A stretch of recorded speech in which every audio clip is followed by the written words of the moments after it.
Bien, este video es para responder una duda. Si después del la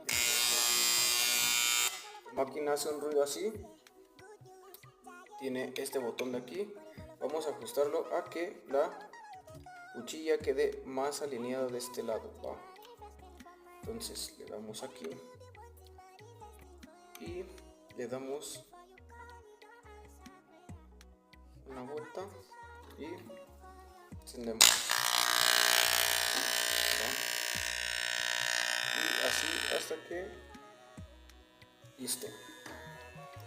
Este botoncito ya quedó bien alineada y dejó de hacer ese ruido, ¿va?